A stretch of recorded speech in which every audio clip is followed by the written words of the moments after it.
Hello ವಿದ್ಯಾರ್ಥಿಗಳೇ, ಈ ಒಂದು ವಿಡಿಯೋದಲ್ಲಿ ನಾವು ನಿಮ್ಮ ಬಿಕಾಮ್ ನ 4th ಸೆಮಿಸ್ಟರ್ ನಲ್ಲಿ ಬರುವಂತಹ ಇಂಗ್ಲಿಷ್ ಸಬ್ಜೆಕ್ಟ್ ಗೆ ಸಂಬಂಧಪಟ್ಟಂತೆ the old man and the C. So ಇದರ ಮೇಲೆ ಕೇಳುವಂತಹ ಪ್ರಮುಖ ಒಂದು ಪ್ರಶ್ನೆ ದ ಸೇಲ್ ಅಂದ್ರೆ ಈ ಕ್ವಶನ್ ಅಲ್ಲಿ ಬರುವಂತಹ ಹಡಗು.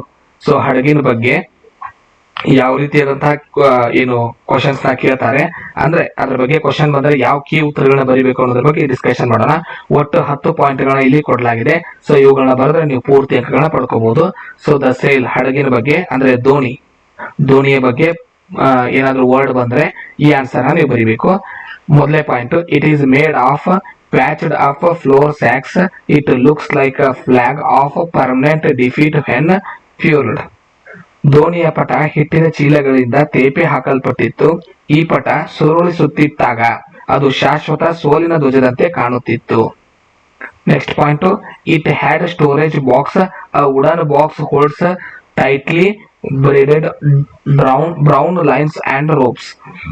ದೋಣಿಯಲ್ಲಿ ಗಟ್ಟಿಯಾಗಿ ಹೆಣೆದ ಕಂದು ಬಣ್ಣದ ಹಗ್ಗಗಳನ್ನು ಒಳಗೊಂಡ ಮರದ ಪೆಟ್ಟಿಗೆಯೊಂದು ಇತ್ತು.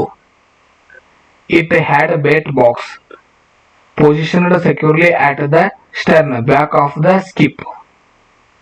ಮೀನುಗಳಿಗೆ ಆಮಿಷ ಒಡ್ಡುವ ಆಹಾರವಿದ್ದ ಒಂದು ಪೆಟ್ಟಿಗೆ ಇತ್ತು. ಅದನ್ನ ದೋಣಿಯ ಹಿಂಭಾಗದ ಕೆಳಗೆ ಸುರಕ್ಷಿತವಾಗಿ ಕಟ್ಟಲಾಗಿತ್ತು. It had weapons equipped with gaff, fish hook and a harpoon to secure large catches. So ದೊಡ್ಡ ಮೀನುಗಳನ್ನ ಹಿಡಿಯುವ ಕೊಂಡಿ ಮತ್ತು ಹಿಡಿಕೆ ಇಂತಹ ಆಯುಧಗಳು ಆ ಬೋಟ್ ನಲ್ಲಿ ಇದ್ವು. It had the club. A wooden club is kept on the board to subdue big fish when pulled alongside. ಬೃಹತ್ ಮೀನುಗಳನ್ನ ದೋಣಿಯ ಪಕ್ಕಕ್ಕೆ ಬಂದಾಗ ಅವುಗಳನ್ನ ಹದ್ದು ಬಸ್ತಿನಲ್ಲಿಡಲು ಬಡಿಯೋದಕ್ಕೋಸ್ಕರ ಒಂದು ದೋಣಿಯನ್ನ ಇಡಲಾಗಿತ್ತು. Santiago carries only a single bottle of water at the bow in front. Santiago rarely has any lunch. ದೋಣಿಯ ಮುಂಭಾಗದಲ್ಲಿ ಕುಡಿಯುವ ನೀರಿನ ಒಂದು ಬಾಟಲ್ ಇತ್ತು.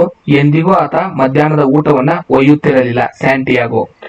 Santiago affectionately refers to his boat as a female, viewing her as a companion rather than a machine. Santiago ಏನಿದ್ದಾನೆ, ಇವನು ತನ್ನ ದೋಣಿಯನ್ನ ಅವಳು ಎಂದು ಕರೆಯುತ್ತಾನೆ. ಇದರ ಅರ್ಥ ಅವನು ಅದನ್ನ ಒಂದು ವಾಹನ ಅಂತ ಭಾವಿಸ್ತಾನೆ, ಸಂಗಾತಿ ಅಂತ ಗೌರವಿಸುತ್ತಿದ್ದ.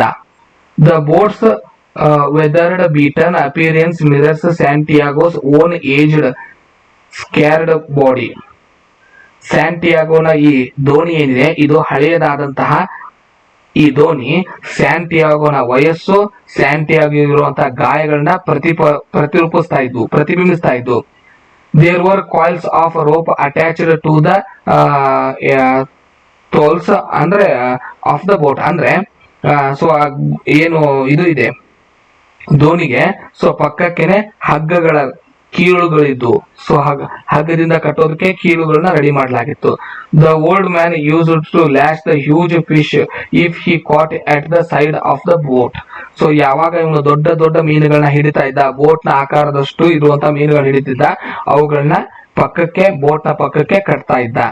ಇದಿಷ್ಟು ಸೇಲ್ ಬಗ್ಗೆ ಅಂದ್ರೆ ಬೋಟ್ ಬಗ್ಗೆ ಬಂದ್ರೆ ಕ್ವಶನ್ಗೆ ನೀವು ಈ 10 ಪಾಯಿಂಟ್ ಗಳನ್ನ ಬರೆದ್ರೆ ಪೂರ್ತಿ ಅಂಕಗಳನ್ನ ಪಡ್ಕೋಬಹುದು.